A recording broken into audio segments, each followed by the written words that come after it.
Hello students, कैसे हैं आप सब। आज हम नेक्स्ट टॉपिक करेंगे आपको, और आपको वन गो में ही इधर जो रिमेनिंग आपका पोर्शन बचा हुआ है, इधर 2 और 3 वीडियोस में कम्प्लीटली मिल जाएगा। ठीक है। सो जो टॉपिक्स रिमेनिंग रह गए वो कौन कौन से हमारे कॉन्ग्रुएंस रहता है, राइट। आइलर ट्यूशन फंक्शन है, I guess Fermat and Wilson theorem, right. अच्छा, मैं सिलेबस आपको दिखा देती हूँ, जैसे हम हमेशा दिखाती हूँ मैं। जैसे ये आपका सिलेबस है यहाँ पे। अच्छा, इसमें हम देखेंगे एलिमेंट्री नंबर थ्री में ये आपका सिर्फ कॉन्ग्रेंस डाल दिया, राइट। अब कॉन्ग्रेंस ना ये लिमिटेड तो है नहीं। अब इस कॉन्ग्रेंस के अंदर और भी काफी सारी चीजें आती है, जिसमें हम लीनियर कॉन्ग्रेंस की बात कर सकते हैं। तो हम ज्यादा डेप्थ में नहीं जाएंगे, क्योंकि इनकॉन्ग्रेंट सॉल्यूशन तक मैं करा दूंगी।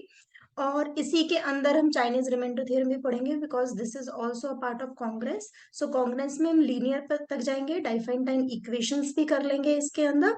और ठीक है, क्योंकि बस एक टॉपिक मेंशन कर दिया है and it's all about congruency only, क्योंकि आइलर ट्यूशन फंक्शन, थ्योरम ऑफ फॉर्मेट्स, ये भी इसी का ही पार्ट है कॉन्ग्रुएंस का एक्चुअली। सो इन्हें कॉन्ग्रुएंस में बहुत डिटेल में देना होता, सो ये अलग से ये सब टॉपिक मेंशन नहीं करते, सिर्फ कॉन्ग्रुएंस दे देते।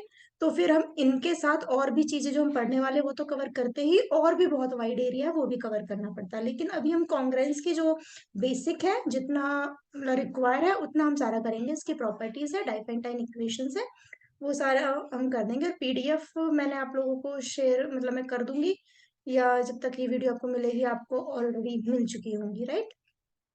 सो कॉन्ग्रुएंस हम करते हैं स्टार्ट। कॉन्ग्रुएंस होता क्या है।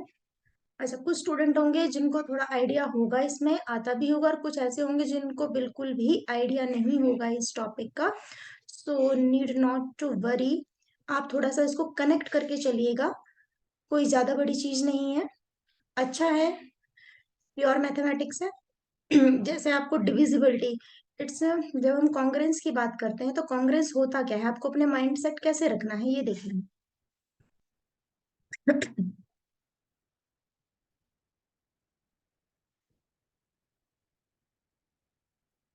कॉन्ग्रुएंस का एक सिंबल है दिस, ठीक है, ये कॉन्ग्रुएंस है।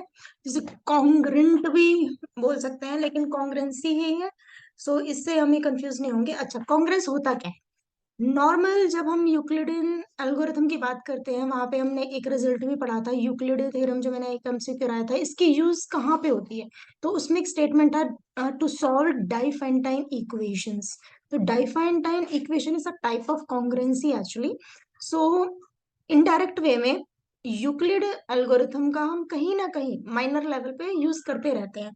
सो जब भी डिविजिबिलिटी की बात आई, लाइक ए डिवाइड्स बी, इस वाले सेंस के लिए हम कॉन्ग्रेंस यूज करते हैं, यानी कि जब भी divisibility, it's, this congruence is nothing but a refined statement. It is a refined statement of divisibility.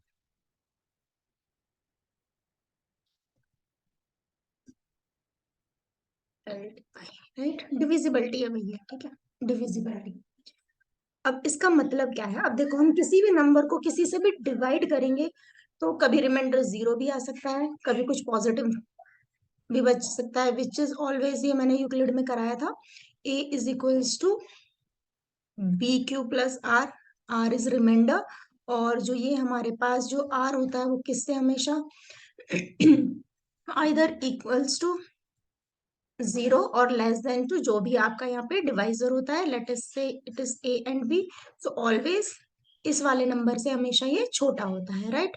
सो जो ये रिमाइंडर का प्रोसेस है, टू गेटिंग रिमाइंडर और डिविजिबिलिटी, इसको हम कॉन्ग्रुएंसी के सेंस में लेते हैं। अब आपको माइंड में सेट क्या करना है, पहले वो हम पहले, मैं एज अ एग्जाम्पल आपसे स्टार्ट करती हूँ ताकि आप चीजों को कनेक्ट कर पाए, ठीक है, क्योंकि कुछ स्टूडेंट होंगे वो फर्स्ट टाइम इस चीज को देख रहे होंगे।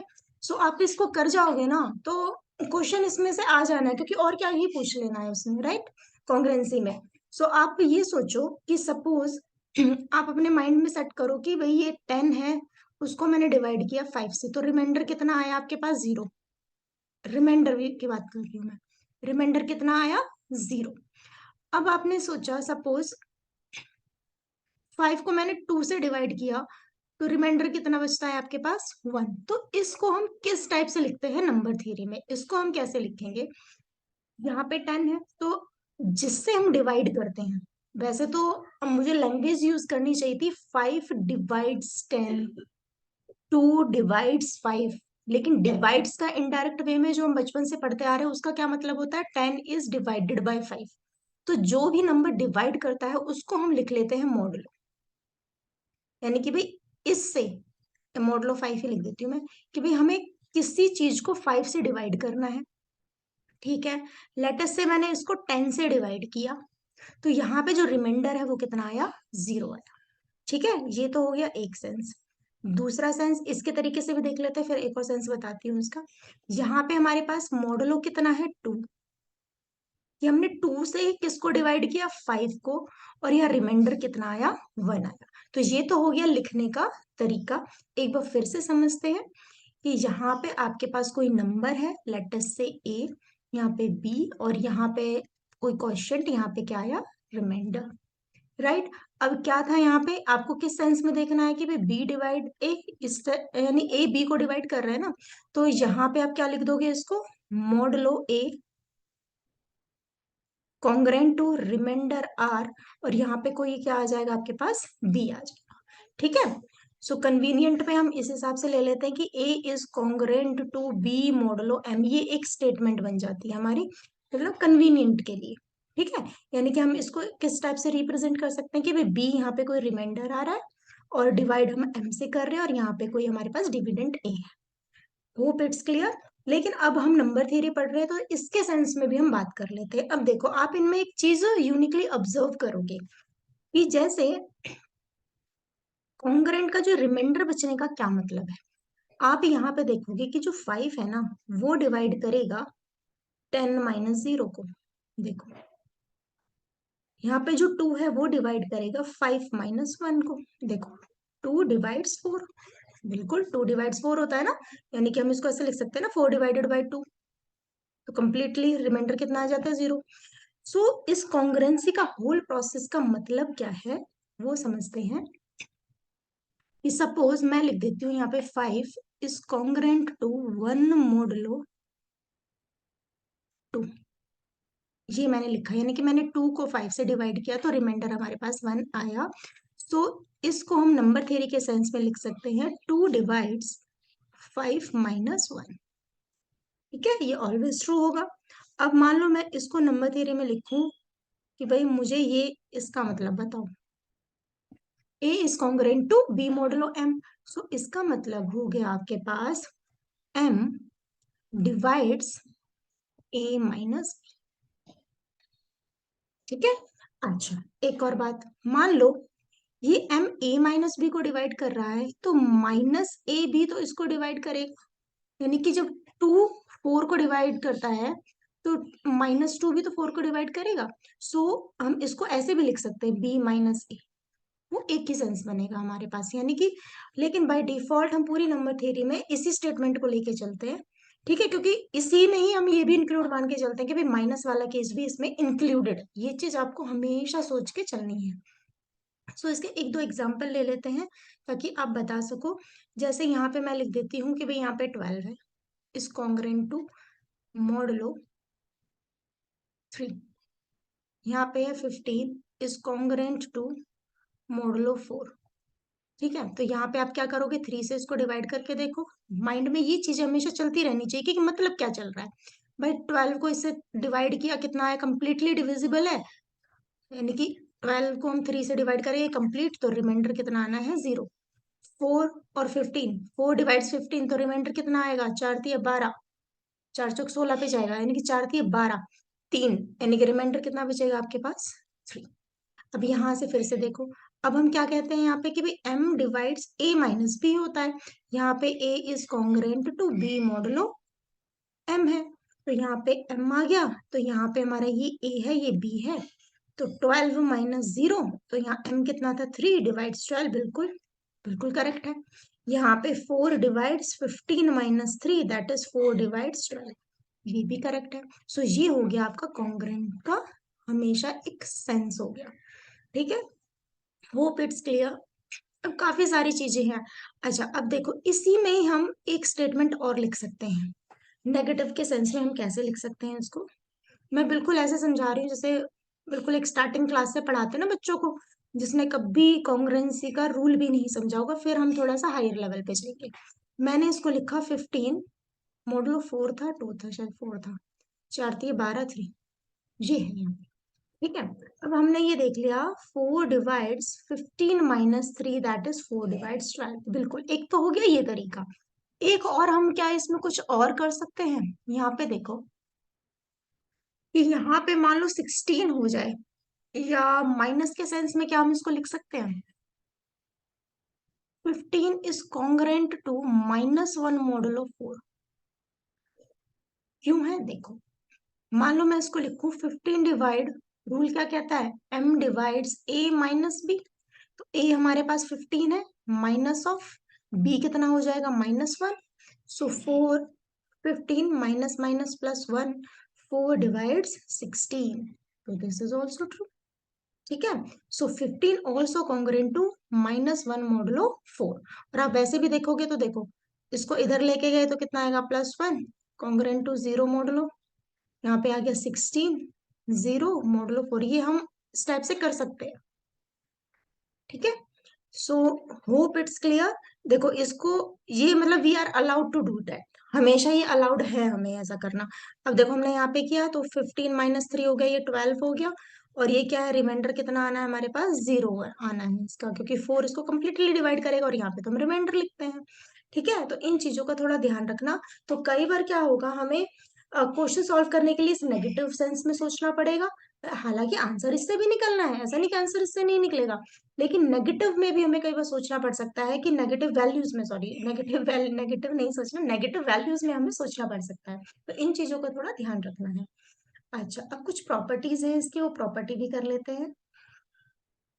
फिर जो मैंने पीडीएफ में कराया थोड़ा उसका गो थ्रू हो जाते हैं, कुछ एग्जांपल्स लिए मैंने, वो देख लेते हैं। अब जैसे मान लो यहाँ पे है A is congruent to B modulo M. ठीक है, अब मान लो मैं इसमें अपनी तरफ से एक ही नंबर कोई ऐड और सब्ट्रैक्ट कर देती हूँ, same number, so this is also true. ठीक है, मान लो मैंने यहाँ लिखा 5 इज कॉन्ग्रुएंट टू, यहाँ पे मॉडुलो 3, तो 3 को मैं 5 से डिवाइड करूंगी, रिमाइंडर कितना आएगा, 2। मान लो मैं इसमें एक नंबर ऐड और कर देती हूँ, लेटेस्ट से 5 ही ऐड कर दिया मैंने, और यहाँ पे भी क्या ऐड कर दिया, 5। तो यहाँ पे कितना आ गया, 10 इज कॉन्ग्रुएंट टू 7 मॉडुलो 3। तो क्या ये ट्रू है? देखते हैं। 10 डिवाइड 7, बिल्कुल 3 से 3 को डिवाइड कर रहा है, तो ये वाला कॉन्ग्रुएंसी भी ठीक है। ठीक है, और ये वाली तो पहले हमारे पास ठीक ही थी। अच्छा, और मान लो मैं किसी नंबर का प्रोडक्ट कर देती हूँ इसमें, वो भी ट्रू है। मान लो ये वाली स्टेटमेंट ट्रू होनी चाहिए, then only we can do that. A power K is congruent to B power K modulo M भी होता है। दीज आर प्रॉपर्टीज, बट इसका कन्वर्स ट्रू नहीं होता। यानी ऐसा नहीं है कि भाई हमने ए पार के को ट्रू कर दिया तो ये इसके कॉन्ग्रुएंट हो जाएगा, ये है तो ये एग्जिस्टेंस में है, ये है तो ये एग्जिस्टेंस में नहीं है। फॉर एग्जाम्पल, मान लो हम कोई भी एक काउंटर एग्जाम्पल ले लेते हैं। एक्चुअली ये केस होता है नीड नॉट बी का, तो वी विल चेक कि यहाँ वर्क करता है कि नहीं। मॉडलो यहाँ पे 25, 25 और 16, 9, तो यहाँ 3 ले लेती हूँ मैं, और यहाँ पे ले लेती हूँ 4 इसको। ठीक है, तो क्या ये करेक्ट है, देखते हैं। 25 को मैं 3 से डिवाइड करूंगी, 3 वन सा, 3 8 सा 24 आएगा। नहीं, स्टेटमेंट गलत हो गया, स्टेटमेंट कुछ और इजी सा लेते हैं हम यहाँ पे। स्क्वायरिंग का कोई भी नंबर ले लो। यहाँ पे मैंने लिया 25 इज कॉन्ग्रुएंट टू, यहाँ पे कोई स्क्वायर टर्म बचना चाहिए, लेट अस से 4 इज कॉन्ग्रुएंट मॉडुलो, ये कब पॉसिबल है वो देखते हैं। 25 को -4 करूंगी मैं तो 21 बचेगा, तो 7 भी ले सकते हैं, 3 भी ले सकते हैं। यहाँ पे कितना है हमारे पास, 21। Completely divisible. ठीक है, मान लो ये है 5 square is congruent to 2 square modulo 3, ये लिखा हुआ है। ठीक है, यानी कि मैं 3 को डिवाइड कर सकती हूँ 5 स्क्वायर माइनस 2 स्क्वायर से, तो ये कंप्लीटली डिविजिबल हो जाएगा। 24 minus 4, 3 divides 21, so this is true. But क्या मैं इनके स्क्वायर हटा दूं? तो बाय डिफॉल्ट ये वाला करेक्ट एग्जाम्पल आ गया।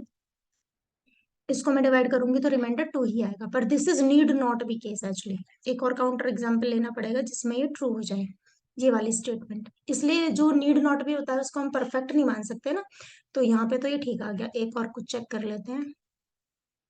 5 square is congruent to 4 square modulo 25 minus 16 कितना होता है? 3, 9 ही आना है। मोडलो 3 ले लूं, कंप्लीटली डिविजिबल है, पहले भी यही ले रही थी मैं बस। 25 माइनस 16 9 आएगा, देखते हैं। हाँ, सो देखो ये तो ट्रू हो गया, यानी कि मैं 3 को डिवाइड कर सकती हूँ ना 5 square minus 4 square, that is 25 minus 16, तो ये कितना आ गया आपके पास? 9, दिस इज ट्रू। बट मान लो मैं इनके स्क्वायर हटा दूं, तो क्या ये ट्रू है? नहीं है। क्यों? 3 डज नॉट डिवाइड 1 माइनस 4। ठीक है, 1 डिवाइड 3 तो होता है, पर 3 डिवाइड थोड़ी ना होता है। आ गया समझ? Hope it's clear. अच्छा, मान लो ये वाला सेंस तो हो गया a minus B. If m does not divide this a minus B, तो पहले हम कॉन्ग्रेंट बोलते थे, अब बोलते हैं इनकॉन्ग्रेंट। क्या बोल देंगे? इनकॉन्ग्रेंट। ठीक है। अच्छा, अब ये हेल्प किस में अब ये जितनी प्रॉब्लम सॉल्व करोगे ना तभी ये चीजें क्लियर होती हैं। ऐसा नहीं कि मतलब एक स्टेटमेंट देख ली और आ गया। अब ये वाली चीजें कहाँ पे यूज होती हैं देखो। मान लो आपसे कोई पूछ रहा है 2 power 50 is congruent to some modulo of 4 ले लो। ठीक है, यहाँ पे रिमाइंडर आपको फाइंड आउट करना है कि क्या है। ठीक है, यानी कि आपको फाइंड आउट करना है, find the remainder when 2 power 50 is divided by 4। ठीक है।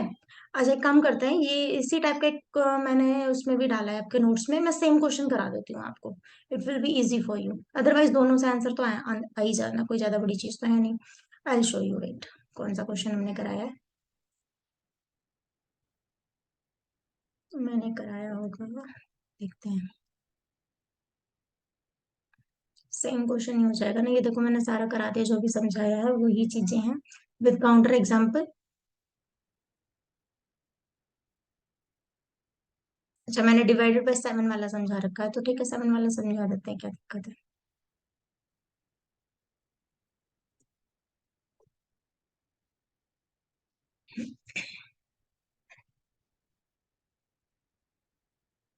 यानी कि रिमाइंडर फाइंड आउट करना है जब मैं इसको 7 से डिवाइड करूंगी।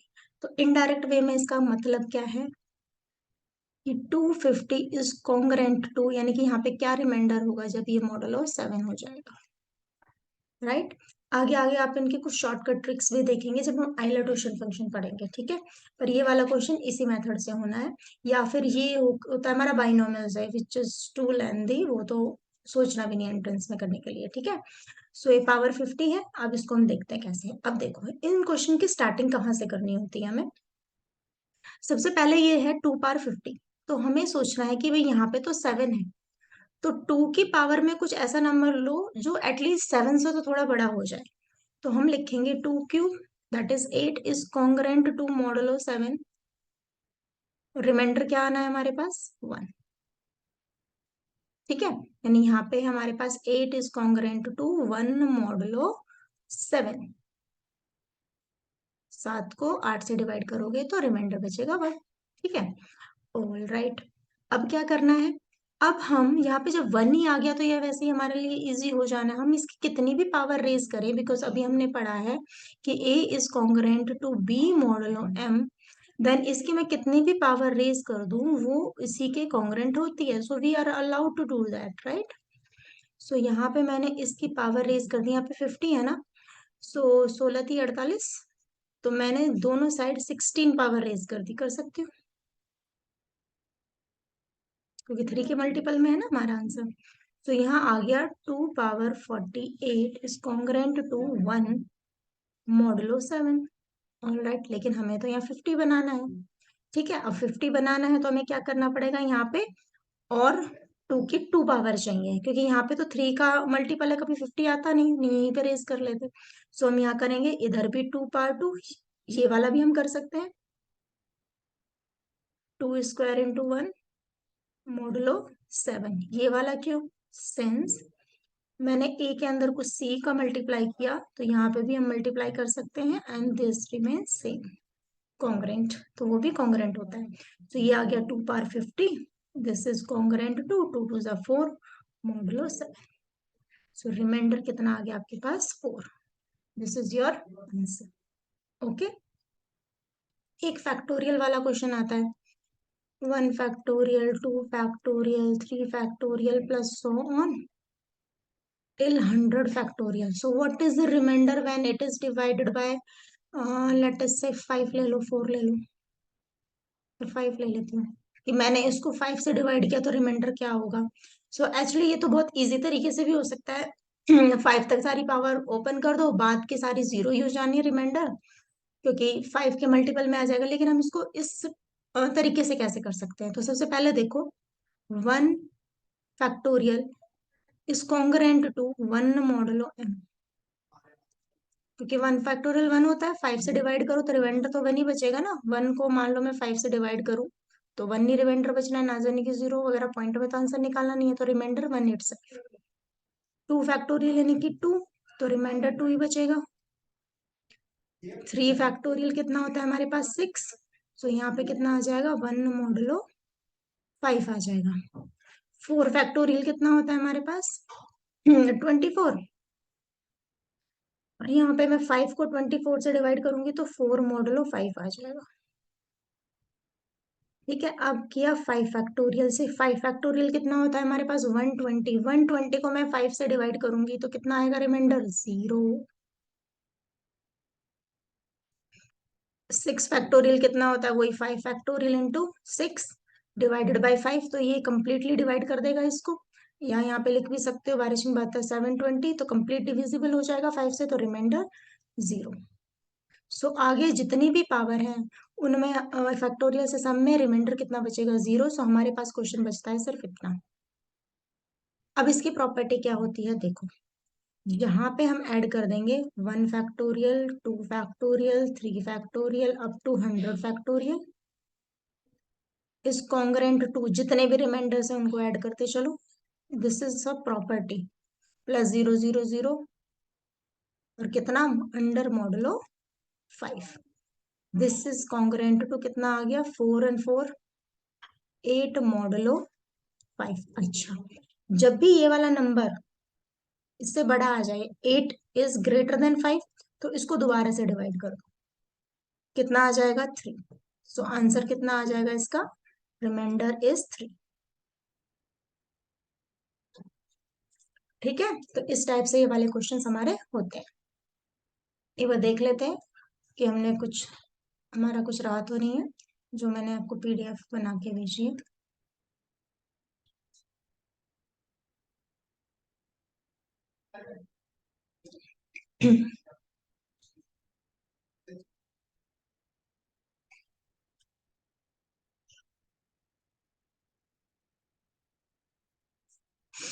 अच्छा देखो, द जर्मन मैथमेटिशियन, यस, इनका नाम है कार्ल फ्रेडरिच गॉस, ये वाले दूसरे कौन साहब है, introduce the concept of congruence in number theory. ठीक है, ये आपके बस ये है, the congruence is nothing but a refined statement about divisibility. ये डिविजिबिलिटी की एक रिफाइंड स्टेटमेंट, यानी कि अब हम बड़े हो गए, हायर लेवल पे पढ़ेंगे तो भी हमने कॉन्ग्रेंट बोल दिया उसको, और उसी वे में इसको यूज करना है। सो देखो कितनी अच्छी बात है ना, डिविजिबिलिटी जो हम 10th 11th 12th में तो भी नहीं पढ़ी थी एक्चुअली, 6th 7th में जो हम डिविजिबिलिटी का पढ़ रहे थे, 9th क्लास में भी पढ़ा था थोड़ा यूक्लिड, वो ही बस ग्रेजुएशन लेवल पे, एमएससी लेवल पे क्या आ गया, एक सिंबल्स दे दिए उनको, नथिंग।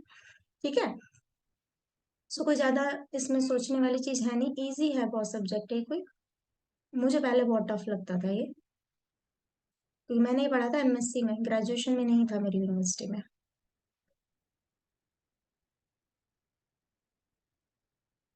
क्योंकि मेरी यूनिवर्सिटी चेंज हो गई थी।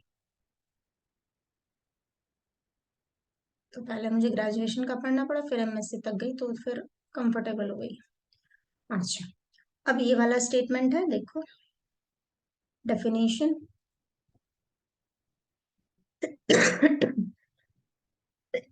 Excuse, let a and b two integers and n be positive integers. देखो अब थ्रू आउट आपने ये तो देखा होगा, जो भी जिससे भी डिविजिबल है वो हमेशा एक पॉजिटिव इंटीजर ही होता है। और ए और बी एनी नंबर्स हो सकते हैं भाई, आप नेगेटिव भी ले सकते हो, पॉजिटिव भी ले सकते हो।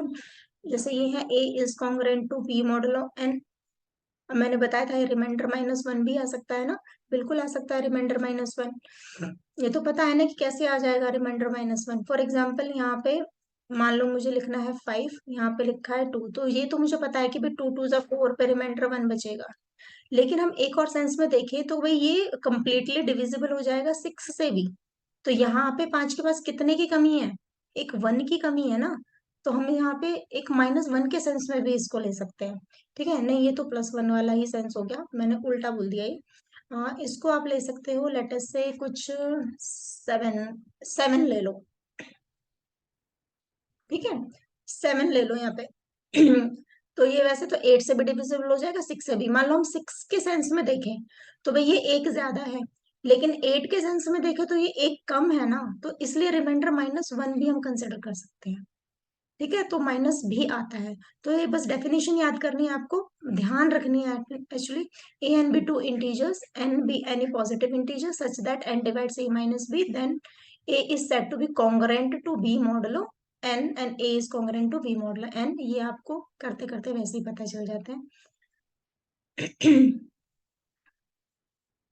द नेक्स्ट वन, मैंने वही लिखा है कि N doesn't divide A minus B, then A is said to be incongruent. बिल्कुल वही। अब 7 इज कॉन्ग्रुएंट टू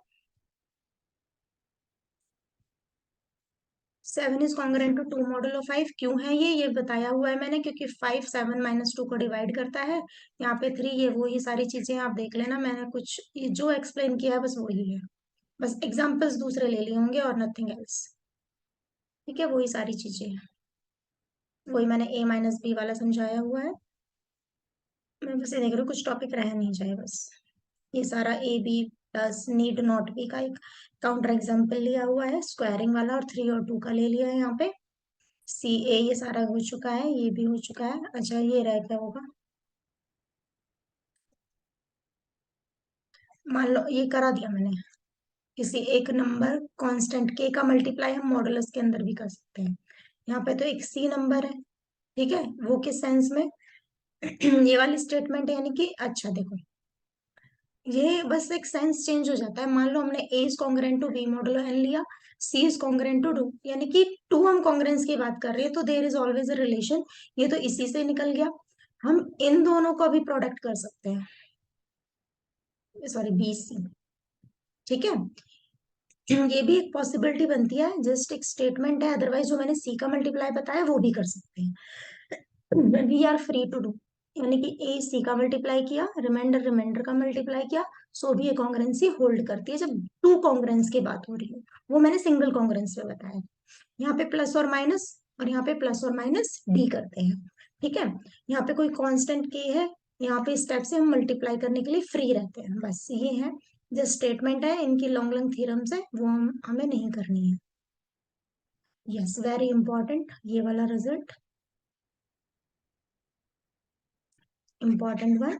देखो यहाँ पे मान लो हमें दिया हुआ है A is congruent to B modulo n। अब कोई भी स्टेटमेंट अब तक का देख लेना। जैसे मैंने लिखा 5 इज कॉन्ग्रुएंट टू 3 मॉडलो 2। चलो पहले लिख लेते हैं कोई और। 2 ले लिया तो 3 आएगा ना, हाँ। 2 1 जा 1 आना चाहिए यहाँ पे। तो यहाँ पे देखो A और N, इन दोनों का GCD और इन दोनों का GCD हमेशा बराबर होता है। जरूरी नहीं कि 1 आए पर हमेशा बराबर होता है, 1 होता तो उसकी भी प्रॉपर्टी होती है। तो वो डिफरेंट इक्वेशन को भी सेटिस्फाई करती है। सॉल्यूशंस होते हैं वो आगे जाके पढ़ेंगे, और कुछ नोट मैंने यहाँ पे भी डाल दिया होगा। सो देखो यहाँ पे 5,2 है, जीसीडी कितना है 1। यहाँ पे 1,2 है, जीसीडी कितना है 1। So this is a statement, MCQs पे बनता है एक।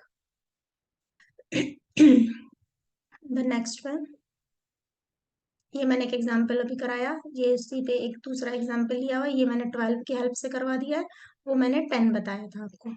अब करेंगे हम लीनियर कॉन्ग्रुएंस, ठीक है, लीनियर कॉन्ग्रुएंस का।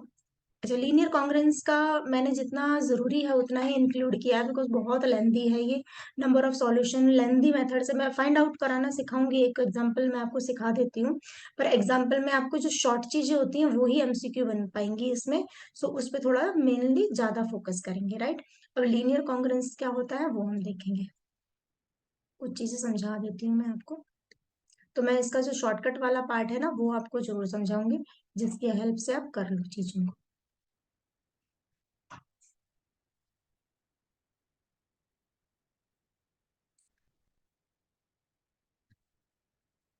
देखो,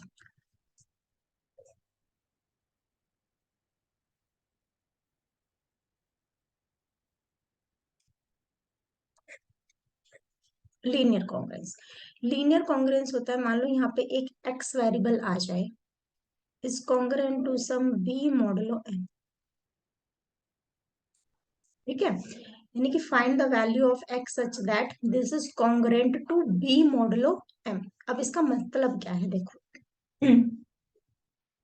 यहाँ पे एक्स हमारे पास एक अननोन हो गया,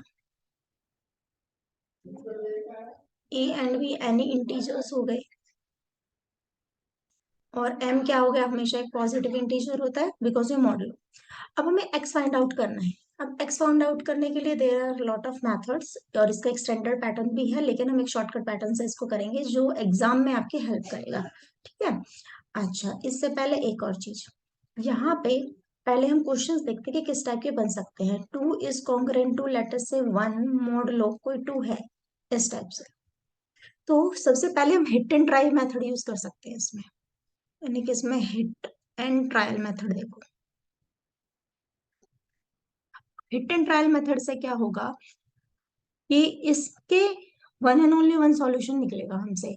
बट लीनियर कॉन्ग्रुएंस का जैसे एस नेम सजेस्ट कि भाई लीनियर है तो सॉल्यूशन तो एक ही होना चाहिए, होना चाहिए। लेकिन क्या होता है कि लीनियर सॉल्यूशन, मान लो इसका कोई x1 है जो इसकी वैल्यू को सेटिस्फाई कर जाए, यानी कि यहाँ पे मैंने x रखा और इस इसके अंदर कुछ भी x रखा और इसको सेटिस्फाई कर जाए, वो x कि फॉर्मेट में हम कोई के एम भी ऐड कर देंगे ना, सो वो भी इसके लिए एक सॉल्यूशन होगा which is also linear. So there are indirect way में इनफाइनेटली मैनी सॉल्यूशन। बट जब हम हिट एंड ट्राई से करते हैं तो हमारे पास one and only one solution आता है, और वो ही मेनली एग्जाम्स में पूछा जाता है। मैं लेंदी मेथड भी करा दूंगी। सो इस टाइप के जो पैटर्न्स होते हैं वो भी इसके एक सॉल्यूशन होते हैं, और डाइफाइनटाइन इक्वेशन करेंगे उसमें भी आपके दो सॉल्यूशंस निकलते हैं, 2 से 3 फिर रेसिड्यू क्लासेस बनाते हैं। बट ये चीजें आपको इसलिए याद रखने की जरूरत है क्योंकि जब एमसीक्यू बनाने कोई बैठता है ना तो वो इन्हीं में से ही क्वेश्चंस पूछ लेता है, ठीक है। सो फिर से एक बार इसको करते हैं, और चीजें समझ में आनी चाहिए आपको। ए एक्स इज कॉन्ग्रुएंट टू, इसमें कंडीशन भी होती है, जीसीडी इज 1 होनी चाहिए, ये होनी चाहिए, वो मैं सारी बताऊंगी। तो पहले मैं आपको इसको सॉल्व करना बता देती हूँ, ये किन कंडीशंस में होता है वो भी बताऊंगी मैं। बी मोड लो एम, ठीक है। अच्छा, अब क्या करना है, यहाँ पे हमें इस ए को as a multiplicative inverse consider करना है।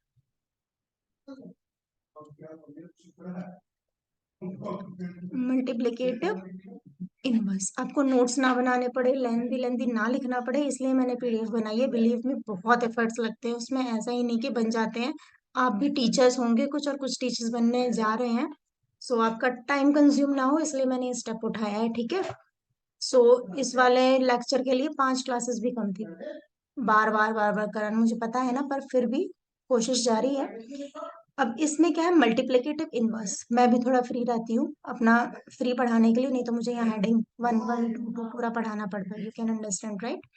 अब A X is congruent to B modulo M है, राइट। अब इसको मैंने देखा कि एज अ मल्टीप्लिकेटिव इनवर्स हमें चेक करना है इसको कैसे, यानी कि यहाँ पे मैंने लिखा x is congruent to b, यहाँ पे मैं इसको ले गई ए इनवर्स मॉडुलो एम।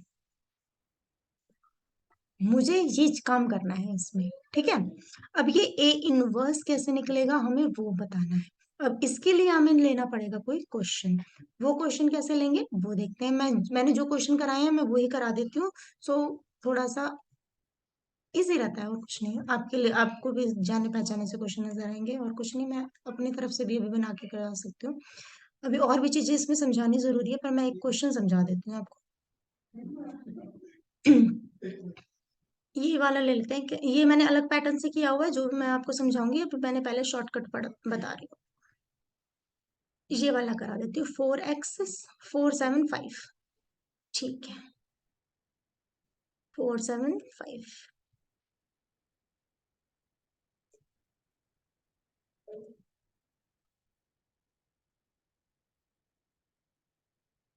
इसका आंसर निकालना है तो हमें क्या कंसिडर करना है इसको। This is 7 4 inverse modulo 5। अब इसका क्या मतलब है देखो, ये 5 के अंडर लिखा हुआ है तो हमें 5 तक हमें देखना है कि भाई 5 से बड़ा ना जाए, या फिर ये सोचो कि रिमाइंडर 1 बन जाए। मल्टीप्लिकेटिव इनवर्स का मतलब क्या होता है, यानी कि मैं अपने साथ ऐसा, क्या इस हम ग्रुप थ्योरी में पढ़ते थे ना कि इसका ए इनवर्स है तो आंसर कितना आना चाहिए 1। मल्टीप्लिकेटिव इनवर्स में बस इतना ही है और कुछ नहीं है इसमें, ज्यादा हम डिप में नहीं जाएंगे। ये सोचो कि भाई ए है, इसका A inverse that is multiplicative inverse है तो आंसर कितना आना चाहिए 1 आना चाहिए अंडर मॉडुलो 5, जो भी आपके पास कंडीशन है। अच्छा अब हम क्या करेंगे यहाँ पे वो देखते हैं। मैंने काउंटिंग स्टार्ट करी भाई, टेबल 4 1 ज़ा 4, ठीक है। 4 2 ज़ा 6, ये तो 5 से क्या है छोटा है तो रिमाइंडर आना है 4। लेकिन ये 5 से बड़ा हो गया तो रिमाइंडर कितना आना है 1, तो यहीं पे हमारा काम बन गया। कुछ क्वेश्चंस में हमें आगे तक करना पड़ता है, तो 4 2 ज़ा यहाँ पे कितना आ गया हमारे पास 1 अंडर मॉडुलो 5। All right. अब यहाँ से देखो 2 = 4 इनवर्स हो जाएगा कि नहीं, यानी इधर इसको इधर ले जाएंगे तो 4 इनवर्स कितना आ गया आपके पास 2। X is congruent to 7 × 2 modulo 5। So ये आ गया आपके पास 14 मॉडुलो 5। अब देखो 14 तो भाई 5 से ग्रेटर हो गया, फिर क्या करेंगे फिर से इसको डिवाइड कर देंगे 5 से, तो रिमाइंडर कितना बचेगा 4, तो x is congruent to 4 modulo 5। ठीक है, तो यानी कि जो एक्स है उसकी वैल्यू कितनी आ गई आपके पास 4। एक्स इज इक्वल्स टू 4 आ गया। अब आप इसको चेक भी कर सकते हो यहाँ पे, मान लो मैंने 4 के एक्स के प्लेस पे रखा 4, ये एक तरीका है, आप शॉर्टकट भी कर सकते हो, ये बुक्स में नहीं दिया गया। 7 मॉडुलो 5 कितना हो गया 16। 4 आया, मैंने कहीं मिस्टेक कर दी इट सीम्स, और देखते हैं 5। अब यहाँ पे मैंने 16 को 7 से डिवाइड किया तो यहाँ पे कितना आ गया 9। 9 डिवाइडेड बाई 5 किया तो रिमाइंडर कितना आया 4। बिल्कुल करेक्ट है हमारे पास आंसर। ठीक है, 4 क्यों आया, 0 आना चाहिए था भाई, कंप्लीटली डिविजिबल होना चाहिए। छोड़ो 9, देखो कहाँ मिस्टेक की है। 4 2 ज़ा 6 थोड़ी ना होता है यो। अब लाइव होता है ना, स्टूडेंट बता देते मैडम यहाँ मिस्टेक है। कोई बात नहीं, यू कैन अंडरस्टैंड ना, बीइंग अ मैथ्स स्टूडेंट ये थोड़ा सा दिक्कत हो ही जाती है। 4 2 ज़ा 8, 5 से डिवाइड करेंगे remainder 3, so no we are not allowed. 12 divided by 5 remainder 2, not allowed. 4 4 ज़ा 16 डिवाइडेड बाई 5, 3 5 15, रिमाइंडर कितना आ गया 1। सो यहाँ पे हम लिखेंगे 4 × 4 is equals to 1 under modulo 5, तो 4 इनवर्स कितना आएगा आपके पास 4 आना है। ठीक है, तो यहाँ पे आपके पास आएगा 4 7 चौक 28। ठीक है, अब ये क्या है 5 से बड़ा है तो x इज कॉन्ग्रुएंट टू 28 को फिर से 5 से डिवाइड करो, दिस इज 3 मॉडुलो 5। ठीक है, तो x की वैल्यू कितनी आ गई आपके पास 3। अच्छा अब ये नहीं सोचना ये तो मॉडुलो में आंसर आ रहा है ये रिमाइंडर आ रहा है, नहीं भाई हम x के लिए वो वैल्यू सेटिस्फाई करने वाली ढूंढ रहे हैं मल्टीप्लिकेटिव इनवर्स की हेल्प से, कि यहाँ पे हम क्या यहाँ x के प्लेस पे रख दे कि ये वाला जो रिमाइंडर वाली प्रॉपर्टी वो सेटिस्फाई हो जाए इनडायरेक्ट वे में। सो यहाँ पे थ्री, थ्री सब्स्टिट्यूट करेंगे, इसमें देखो कितना आएगा, 4×3 = 12, इज कॉन्ग्रुएंट टू 7 mod 5। 12 - 7 कितना होता है आपके पास, 5 ही होता है, सो दिस सेटिस्फाई। देखो 5 divides 12 - 7, 5 divides 5, this is your answer. So x की वैल्यू क्या सेटिस्फाई करेगी यहाँ पे, 3 सेटिस्फाई करेगी। इसको आप हिट एंड ट्रायल से भी कर सकते थे। आप एक्स के 5 से जितने भी छोटे वैल्यू से पहले वो रख के देखो, x = 1 रखा, 4 इज कॉन्ग्रुएंट टू 7, में करके बताती हूँ उसको, 4, 7, 5। हिट एंड ट्रायल से कैसे कर सकते हैं, 4 इज कॉन्ग्रुएंट टू 7 mod 5 है, राइट। तो यहाँ पे 5 से छोटी वैल्यूज रख के देखो आप क्या क्या हो सकती हैं, 1, 2, 3, 4, ठीक है। तो मैंने 1 रखा, 7 mod 5, सो 5 डिवाइड करेगा 4 - 7, -3, नहीं भी नॉट पॉसिबल। फिर देखो यहाँ पे 2 रख के देखो, 8 हो जाएगा, 7 mod 5, तो 5 डिवाइड्स 1, नहीं, 1 डिवाइड 5 तो होता है। अब यहाँ पे कितना है, 3 रख दो, ये तो हमने कर ही लिया, अभी सेटिस्फाई कर रहा है। 4 देख लो, 4×4 = 16, यहाँ पे -7 करेंगे 9, तो 9 को भी नहीं करेगा, so there is only one solution which is at x = 3। सो ये होते हैं आपके पास शॉर्टकट टाइप में। अब आते हैं कि भाई और इनमें क्या चांसेस हो सकते हैं वो देखते हैं। तो कुछ एग्जांपल्स मैंने लिए होंगे, पहले वो भी करा देती हूँ साथ के साथ। अच्छा, मैंने कुछ एमसीक्यूज डाल दिए हैं बिल्कुल लास्ट में, वो आप देख लेना। मैंने सेम चीज शुरू कर दी। अच्छा, ये वाला मैंने हिट एंड ट्रायल से बताया हुआ है।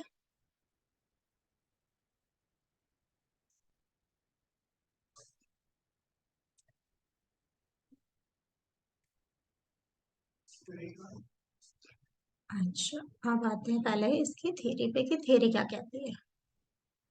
पहले मैं इसकी थ्योरी आपको थोड़ा सा बता भी दूं कि क्या है यहाँ पे, वो इम्पोर्टेंट है, एमसीक्यू बनता है। लीनियर कॉन्ग्रुएंस कब पॉसिबल है वो भी देखना होता है हमें। देखो वही मैं बोल रही हूँ, को प्राइम प्राइम नंबर थ्योरी के हमारे फेवरेट होते हैं। So a polynomial congruence of degree 1 is a linear congruence, यानी कि डिग्री कितनी होनी चाहिए, 1 ऑब्वियसली। आगे जाके एक्चुअली ना सिलेबस में क्वाड्रेटिक भी है, x² वाला, पर वो हम कवर नहीं करेंगे क्योंकि जरूरत नहीं है। कांग्रेंस में लीनियर कांग्रेंस तक आ जाए वो ही बहुत है, क्योंकि सिलेबस में भी आप एमडीयू में देखोगे तो x² वाला पैटर्न है नहीं। मैंने प्रीवियस पेपर भी चेक करे जो एमएससी वगैरह में आते हैं ना, क्योंकि उसका आइडिया थोड़ा लग जाना होता है कि भाई हरियाणा में किस टाइप का पेपर सेट होता है। सो x² का मुझे कहीं नजर आया नहीं। A X is congruent to B modulo M, X unknown है, एम पॉजिटिव है। यहाँ पे एक कंडीशन ऑलवेज होनी चाहिए कि जो ए और b, this a and b का जो जीसीडी है वो कितना आना चाहिए, 1 आना चाहिए। It means that they both should be को प्राइम नंबर, तभी हम आगे बढ़ेंगे लीनियर कॉन्ग्रुएंसी में, अदरवाइज नहीं। मान लो नहीं गिवन है तो हम उसको बनाएंगे, ठीक है। तो हमेशा ध्यान रखना है कि को प्राइम नंबर कंपलसरी है, बनाने वाला सेंस कभी आएगा ही नहीं, ना बुक्स में दिया हुआ है। तो ये वाला हमारे पास फर्स्ट एंड फॉरमोस्ट कंडीशन होनी चाहिए, GCD between this. Indirect way में हम इसको क्या बोल सकते हैं कि भाई ये एक दूसरे को डिवाइड नहीं करते हैं, ये को प्राइम नंबर है, इनमें कुछ भी रिमाइंडर नहीं बचेगा, यानी कि 1 के अलावा इनका कोई कॉमन डिवाइजर नहीं है। रिमाइंडर इन द सेंस वो ये सेंस नहीं था कि कोई रिमाइंडर नहीं बचेगा, इन द सेंस कि भाई जब भी वो उनको डिवाइड करेंगे तो कॉमन डिवाइजर उनका 1 ही आना है, 1 के अलावा कोई कॉमन डिवाइजर नहीं आना है। तो यहाँ a is not divisible by m, that is m does not divide a। तो कुछ भी स्टेटमेंट आपको एग्जाम में देखने को मिल सकती है, डज नॉट डिवाइड वाला सेंस, ये वाला सेंस, या फिर जी सी डी लिखा आ सकता है, a, m = 1, या फिर ए एम बोथ आर को प्राइम नंबर, ये सारे अपने में एमसीक्यू बनते हैं। तो इनकी नॉलेज जरूर हमें पता होनी चाहिए। अ लीनियर सॉल्यूशन में और may not have a solution, बिल्कुल। मान लो ये कंडीशन सेटिस्फाई नहीं करती तो यहाँ पे कोई सॉल्यूशन एग्जिस्टेंस में होगा ही नहीं। Next, solution of the linear, ये मैं आपको बता चुकी हूँ।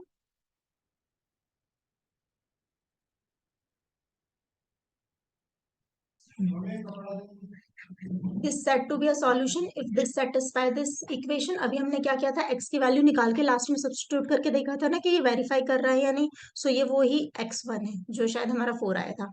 एंड m डिवाइड्स, ये तो ऑब्वियस है, यहाँ पे देखो ये लीनियर कॉन्ग्रेंस है तो लीनियर कॉन्ग्रेंस क्या कहता है भी, m डिवाइड करेगा जो भी यहाँ पे a लिखा होगा माइनस b को, तो वही सेंस है। Then x1 is a solution of the linear congruence. यहाँ पे मैंने एक नोट में डाल दिया, if x1 is a solution then k belongs to integer is a solution and x1 plus k m, x1 under modulo 5 is also a solution. ठीक है, point to be noted है। ये ऑलमोस्ट कवर कर दिया मैंने, पर फिर भी एक बार आपको दिखा देती हूँ।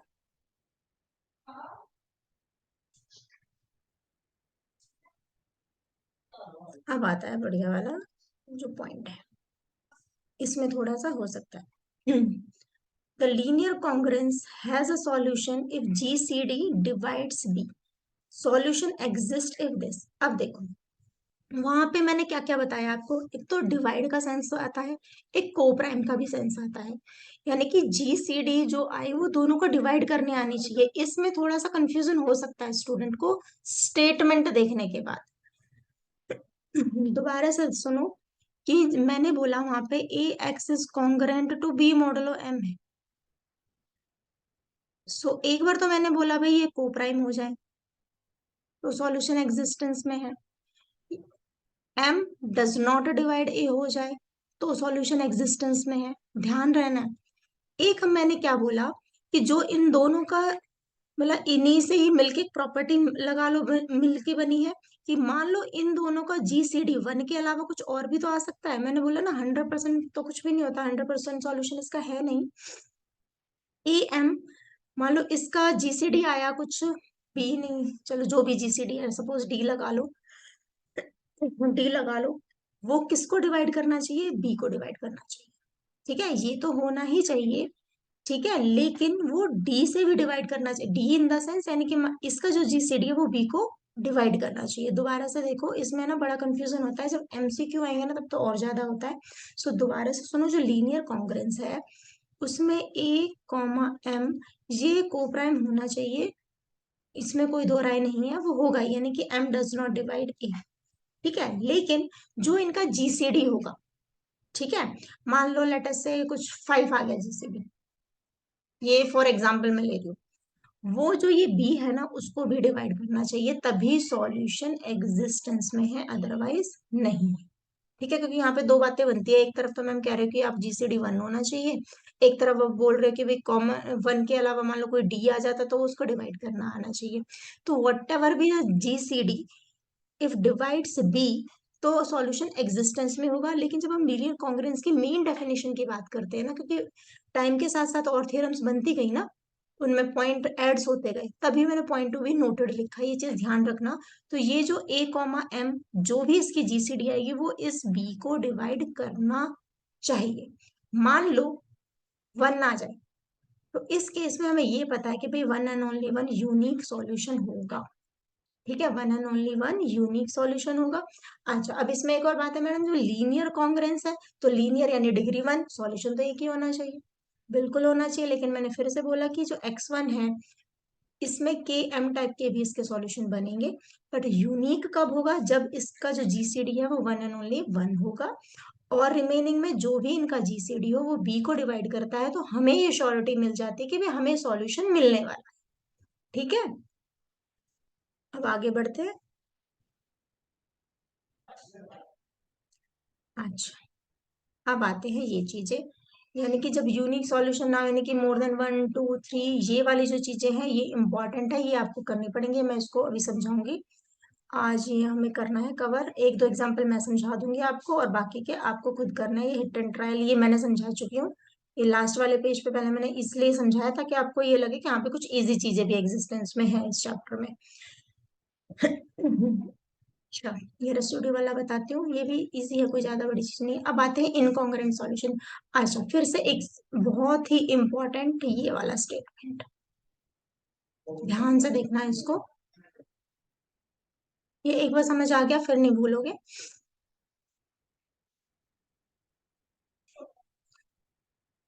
देखो, कॉन्ग्रेंट सॉल्यूशन एक है इसमें इनकॉन्ग्रुएंट सॉल्यूशन। बात किसकी चल रही है? लीनियर कॉन्ग्रुएंस की।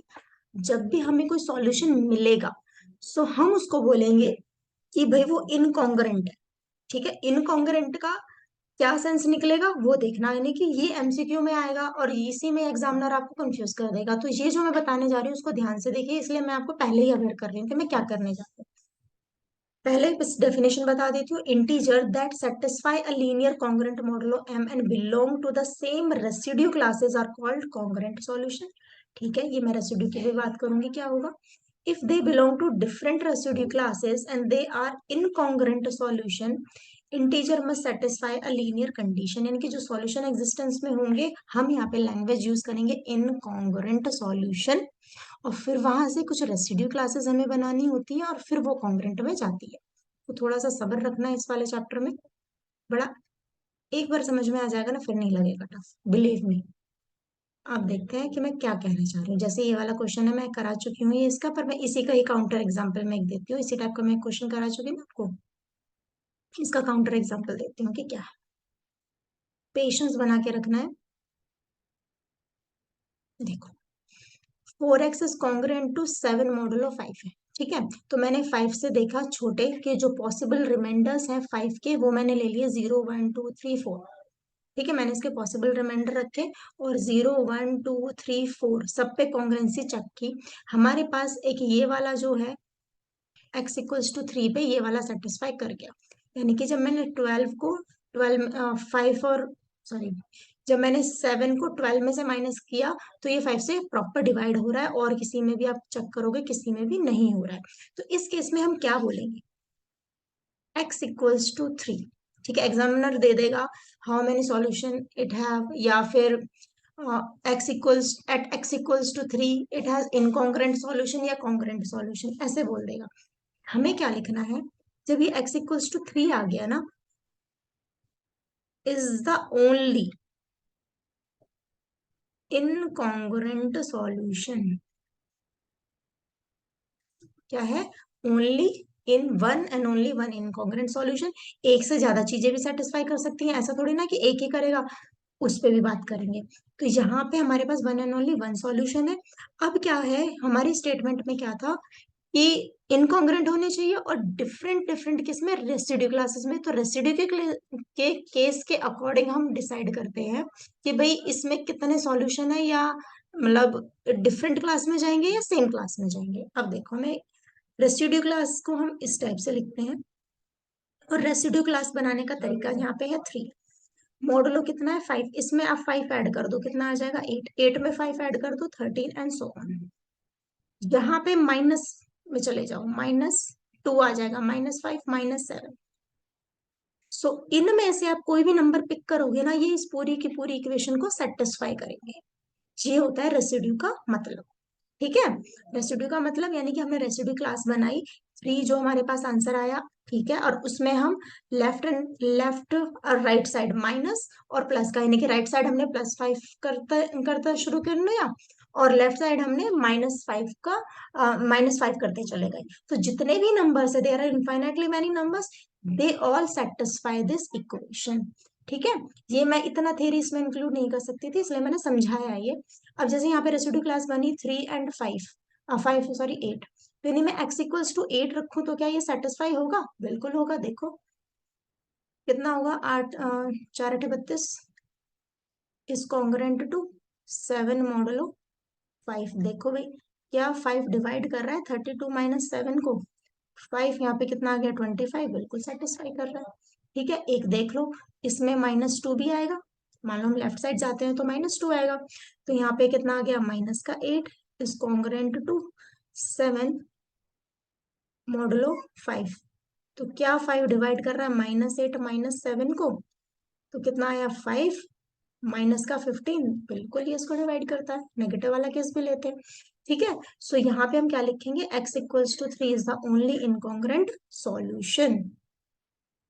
नाम ध्यान रखना, incongruent. This is a challenge.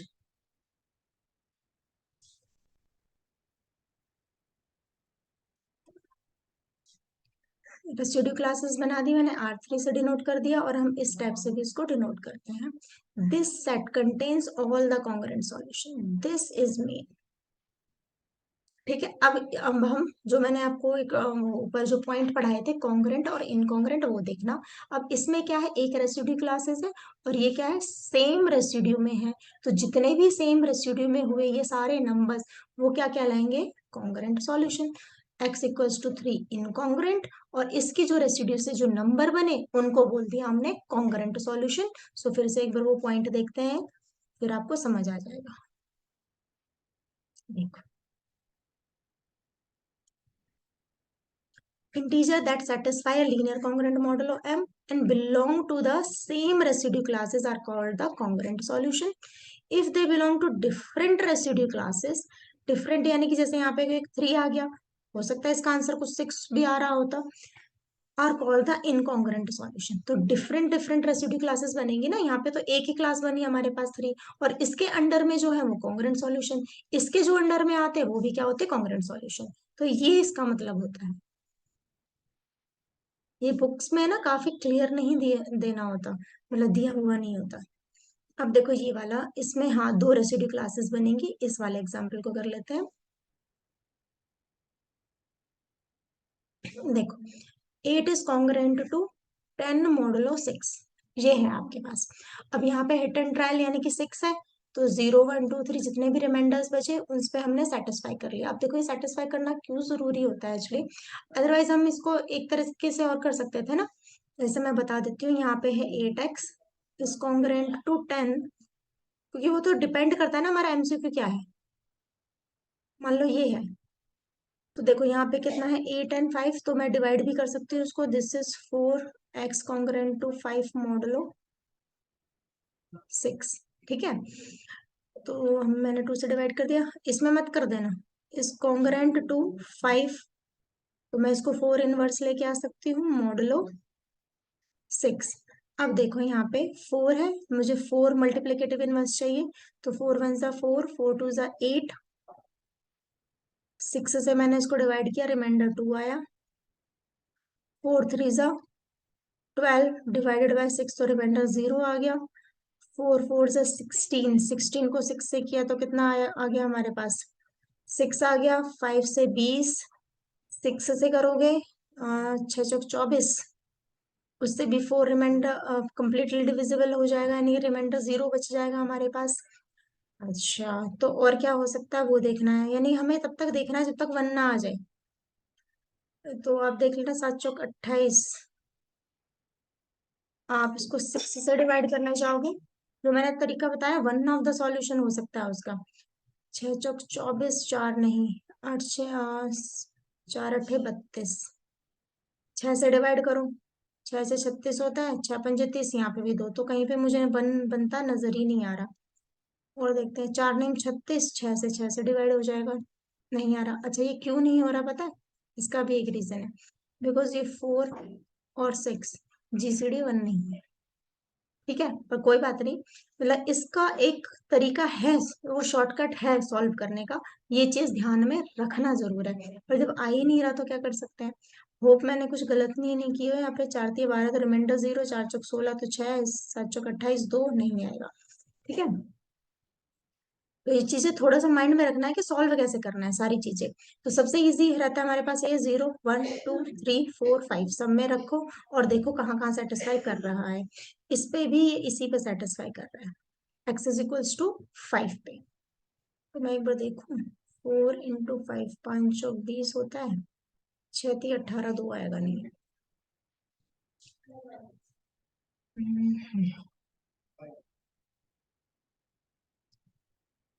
X equals to 2 पे भी आ रहा है, दो दो इसके आंसर्स आ रहे हैं, उससे आंसर एक ही आता।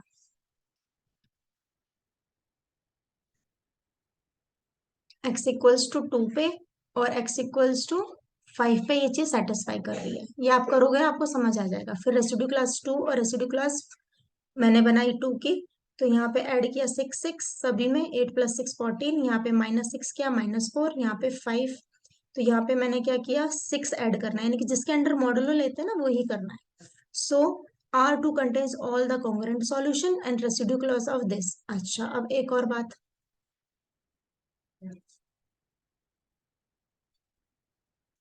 here we have x equals to 2 and x equals to 5 and exactly 2 incongruent solution. कितने incongruent solution है? 2. There is no congruency between 2 and 5. यानी कि जो ये incongruent solution होते हैं ना, उनके बीच में कोई congruent relation नहीं होता है, ऐसा सोचना है बस. अच्छा, इससे एक पॉइंट और मैं भूल गई आपको बताना, इक्विवेलेंस क्लासेस का. चलो वो भी, इक्विवेलेंस रिलेशन का वो भी बता दूंगी. This congruent has no solution because no integer among this satisfy the given. अब देखो, यहाँ पे 2, 3 एंड 4 है. 4 से छोटे मैंने रिमाइंडर लिए, हिट एंड ट्रायल से देखा, कोई सेटिस्फाई ही नहीं कर रहा था, तो इसलिए इसका कोई सॉल्यूशन एग्जिस्टेंस में नहीं है, ये ध्यान रखना. मैं करके दिखा देती हूँ भाई. 0 is congruent to 3 modulo 4. 4 divide 0 minus 3. नहीं भाई. 1 रख के देख लो. 2 इज कॉन्ग्रुएंट टू 3 मॉडुलो 4. 4 को मैं डिवाइड करूंगी 2 माइनस 3. नहीं भाई. आप करके देख लो. 2 2 जा 4. 4 में से यहाँ पे 1. 3 2 जा 6. 6 यहाँ पे 3. तो ये कोई भी सॉल्यूशन इसका एग्जिस्टेंस में आएगा ही नहीं. ये सेम 3 7 सेम क्वेश्चन है. अब आते हैं रिजल्ट पे, जो शॉर्टकट है और जो इम्पोर्टेंट भी है. इसको ना अच्छे से देखना, बार बार पूछ लेना मुझसे. तो थोड़ा अलग टॉपिक हो सकता है स्टूडेंट के लिए. A and B M is positive be given integer then this congruence is soluble if and only if. ये मैं आपको बता चुकी हूँ. And has exactly A M incongruent solution modulo M. ये मैं आपको इनडायरेक्ट वे में बता चुकी हूँ. जैसे हमारे पास 3 आया था x इक्वल्स टू 3. तो यहाँ पे कितना था? 1 इनकॉन्ग्रुएंट सॉल्यूशन थे हमारे पास. एक में आया आपके पास 2 और आई गेस एक क्लास बनी होगी 5 की थी. तो हमारे पास कितने थे? 2 इनकॉन्ग्रुएंट सॉल्यूशन. सो यहाँ पे हमारे पास जब भी ये होगा a is congruent to b modulo m is soluble if and only if इनकी जो जीसीडी होती है वो किसको डिवाइड करे? b. ये बता चुकी हूँ. और जितने ये बनते हैं डिविजिबल पे हैज एग्जैक्टली ए एम, यानी कि जो इनका जीसीडी निकलेगा उतने ही इनकॉन्ग्रुएंट सॉल्यूशन आएंगे, यानी कि ये हमें पहले से ही पता चल जाएगा. ठीक है. अब वो वाला सॉल्व हमारा क्यों नहीं हो रहा था, मैंने बताया आपको. उसकी जीसीडी 1 नहीं आ रही थी, और वो वाला जो मेथड था मल्टीप्लिकेटिव इनवर्स, उसमें 1 ओनली 1 हमारे पास आंसर निकालता है. अब जब जीसीडी ही 1 नहीं है तो 1 इनकॉन्ग्रुएंट सॉल्यूशन आएगा नहीं वहां पे, इसलिए वहां पे हमारी बात नहीं बनी, कोई रिमाइंडर 1 नहीं बना. ठीक है. तो कई बार कर करके भी सीखना जरूरी होता है. तो इनकॉन्ग्रुएंट सॉल्यूशन कितने होंगे? जितना ए और एम के बीच में हमारे पास क्या होंगे? जीसीडी होगा. यहाँ पे देखो,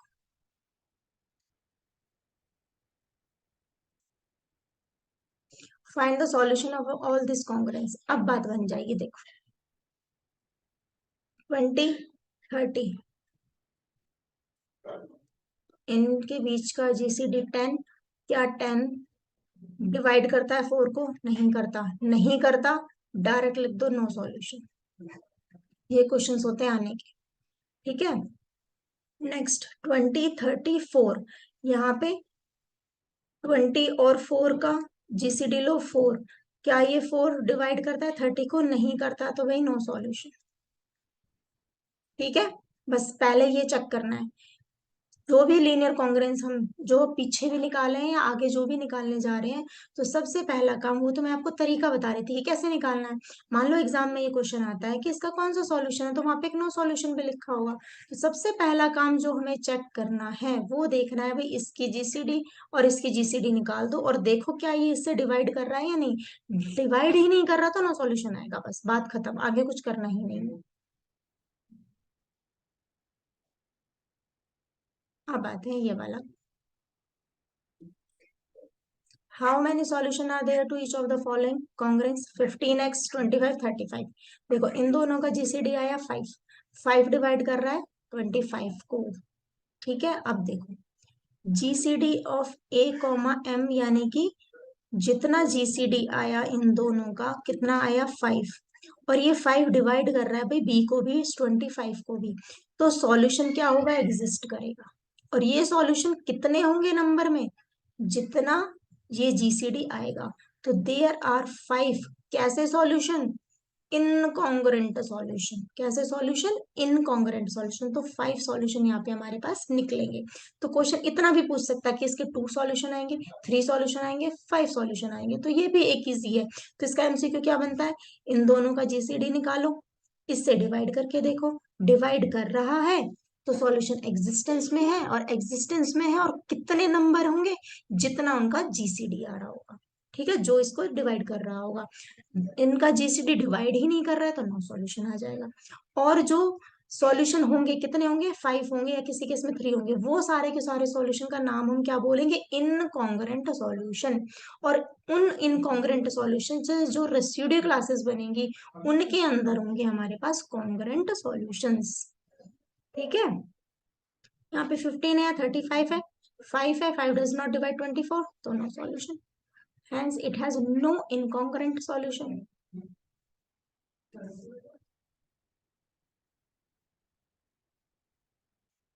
ये एग्जैक्टली 1 आ गया यहाँ पे, 1 यानी कि यूनिक जीसीडी 1 है।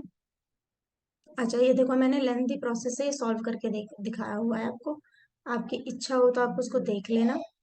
ठीक है, ये रेसिड्यू क्लासेस बना दी है मैंने, एग्जैक्टली 1। हालांकि मैं इसको करा सकती हूँ, पर मैं सोच रही हूँ क्यों आपका लोगों का टाइम वेस्ट कराया ना, हिट एंड ट्रायल से इस टाइप से आप क्वेश्चंस कर सकते हैं इसके। ये मैंने शॉर्टकट बताया हुआ है। अब देखो शॉर्टकट वाले क्वेश्चंस देखते हैं, या मैं एक क्वेश्चन करा ही दूंगी, नहीं आपको रह जाएगा, कराया नहीं madam. 4x is congruent to 2 modulo 7 है, राइट। अब देखो यहां से हम देखते हैं कि 4 और 7 कितना आ जाएगा, 1। ठीक है, एंड 1 डिवाइड्स 2, ऐसे होगा ना, ऐसे सोच लिया करो, बिल्कुल करता है, 2 2 जाके डिवाइड कर रहा है कंप्लीटली। तो यानी कि सॉल्यूशन इसका एग्जिस्ट होगा, और कितना सॉल्यूशन होंगे भैया, 1 है ना।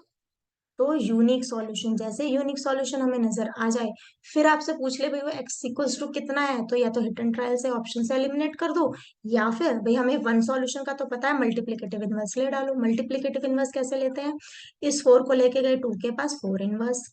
अब इस 4 इनवर्स को निकालना है 7 के रिस्पेक्ट में, मल्टीप्लीकेटिव इनवर्स। ठीक है, तो हमने क्या लिखा, पहले 4 1 जा 4 आया, 4 2 जा 8 आया, 7 से डिवाइड किया, रिमाइंडर 1 बच गया, बात यहीं खत्म। जैसे रिमाइंडर 1 आ गया, तो यहाँ पे आ गया हमारे पास 4 इन, इससे ऐसे नहीं लिखना, 4 इंटू 2 किया तो आंसर आया 1 अंडर मॉडुलो 7। सो निकालना कितना है, इनवर्स, तो 4 इनवर्स इधर गया तो आंसर कितना आ गया, 2। 2 को इसके प्लेस पे रख दो, आंसर आ गया 4। So x is equals to 4 is a solution. ठीक है, ये मान लो नंबर बड़ा आ जाता तो इसको 7 से फिर से डिवाइड कर देते बस।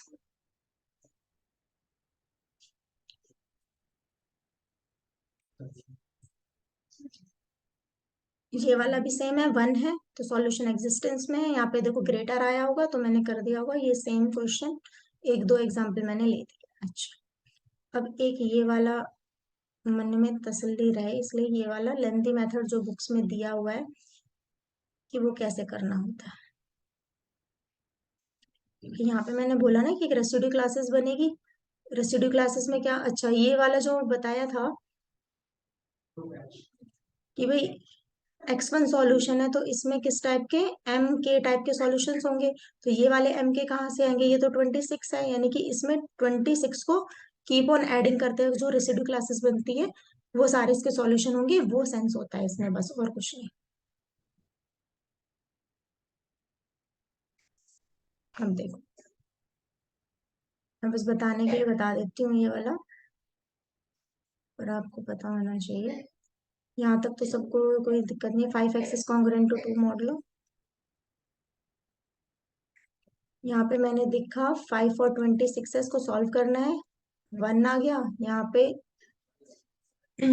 यानी कि 1 इनकॉन्ग्रुएंट सॉल्यूशन हो जाएगा इसका। 1 इनकॉन्ग्रुएंट सॉल्यूशन एक तो होता है इनवर्स मेथड से, एक हमारे पास ये तरीका होता है जो मैं बताने वाली।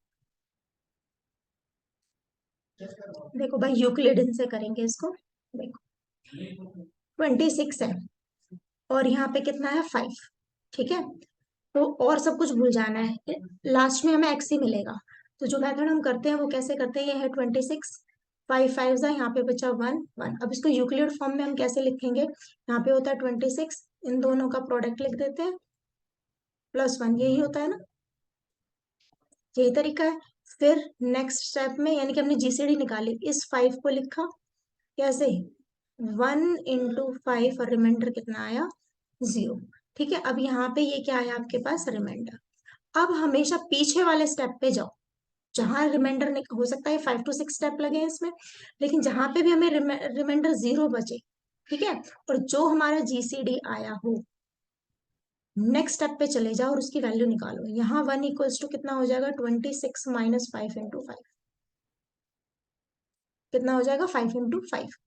अब हमें क्वेश्चन पे जाना है कि भाई ये कुछ 5 के मल्टीपल में लिखा हुआ है, तो हम इसको किस फॉर्मेट में लिखेंगे कि भैया 5 × 5 तो हो, यानी कि इसको मैंने लिखा 5 × 5 = 26 - 1, क्योंकि ये वाला 5 तो हमें चाहिए, इसको बदलते रहना है। अब हमें क्या करना है, यहाँ पे ले लेना है मॉडल अंडर 26। अब इस 26 को मैं इससे डिवाइड करूंगी, रिमाइंडर कितना आ जाएगा, 0। ये तो भाई 5 × 5 ही लिख दो, क्योंकि हमें 5 से मतलब है ना भी, 0 - 1 मॉडलो 26।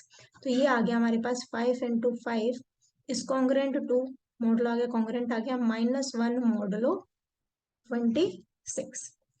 ठीक है, यहाँ तक डन। अब इसके आगे क्या कर सकते हैं वो देखो, पेज खत्म नहीं समझा देते हैं, थोड़ी सी और शेड।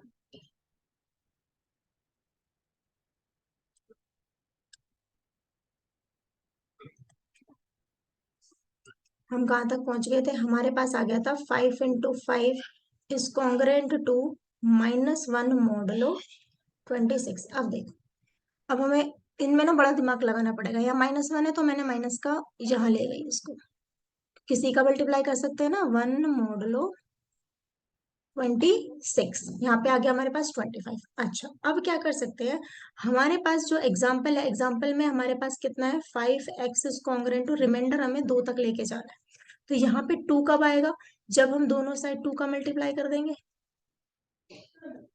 आ गया हमारे पास 2। तो ये जो -10 है, क्या ये x हो सकता है, बिल्कुल हो सकता है। तो ये जो x है वो कितना आ गया आपके पास, -10। अब -10 मान लो ऑप्शन में है तो यहीं पे काम खत्म, नहीं है तो हम क्या करेंगे, इसको फिर से लिखेंगे, x इज -10 आया हमारे पास, अंडर मॉडलो 26 आया। ये प्रोसीजर हमें करते रहना चाहिए। अब ये -10 कब आया होगा ये सोचो, यानी कि यहाँ पे हमारे पास 16 इज कॉन्ग्रेंट टू -1 मॉडलो 26, यानी कि पॉसिबिलिटी है कि भाई यहाँ 16 हो, क्योंकि देखो यहाँ पे इसको इधर लेके जाओगे तो कितना आ जाएगा, 26, और 26 से कंप्लीटली डिविजिबल हो जाएगा। तो 16 is congruent to minus modulo 6, तो यहाँ पे जो x की वैल्यू आ जाएगी वो आ जाएगी 16। तो इसमें थोड़ा सा दिमाग लगाना पड़ता है और कुछ नहीं, ठीक है, और यही हमारे पास आंसर आ जाता है इसका। अब मान लो ये बड़ा आ जाता तो फिर से हमें वो दोबारा करना पड़ता। तो मैंने 2 3 एग्जाम्पल डाल दिए हैं लेंदी मेथड से भी, आप उनको भी देख सकते हो। ठीक है, आज के लिए इतना ही रहने देते हैं, नेक्स्ट क्लास में मैं आपको आगे वाली चीजें समझा दूंगी। आइलोटोशियट फंक्शन है, इनको आप ढंग से कीजिएगा, कोई चीज रह गई हो या समझ नहीं आई हो तो पूछिएगा, क्योंकि न्यू टॉपिक है, आई कैन अंडरस्टैंड, हो जाता है थोड़ा बहुत, पर बहुत इजी है, जो और सब्जेक्ट से इजी है ये। अच्छा, एक और बात बताना रह गया, जो कॉन्ग्रेंस रिलेशन है, इंपॉर्टेंट है, ये हमारा इक्विवेलेंस रिलेशन होता है, यानी कि ये हमारा रिफ्लेक्सिव होता है, ट्रांसिटिव एंड सिमेट्रिक होता है। ठीक है, यानी कि A is always congruent to A modulo M, यानी अपने आप से रिलेशन जरूर बनाता है। देखो, M डिवाइड 0 होता है ना, 0/M, हाँ भाई सबको डिवाइड करता है। एक कंडीशन होगी, if A is congruent to B modulo M, then B is congruent to A modulo M भी होगा। ठीक है, यानी कि जब ए एम को डिवाइड करेगा या इसको डिवाइड करेगा, यानी कि इसको डिवाइड करे एम या फिर इसको डिवाइड करे, सेम रिमाइंडर आता है हमारे पास। ये काउंटर एग्जाम्पल से मैंने समझा रखा है, आप देखना, देखो कितनी बड़ी बात है, यानी कि एम ए को डिवाइड करे तो बी रिमाइंडर आएगा, एम बी को डिवाइड करे तो ए रिमाइंडर आता है, तो यहाँ पे सिमेट्रिक रिलेशन भी हमारे पास होल्ड करता है, ये ध्यान रखना है। अब हमारे पास ट्रांसिटिव भी होल्ड करता है, थोड़ा पेज कहीं खाली हो।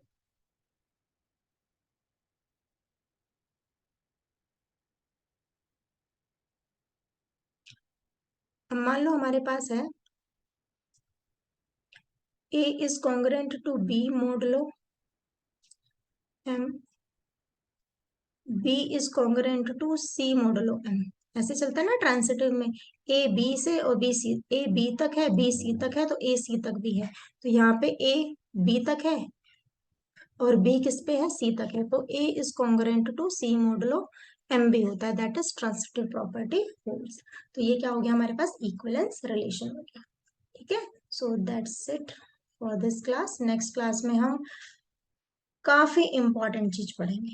ठीक है, डाइफेंटाइन पढ़ेंगे, डाइफेंटाइन के बाद उससे भी जो मोस्ट इंपॉर्टेंट है वो होगा हमारे पास आइलर, फॉर्मेट एंड विल्सन।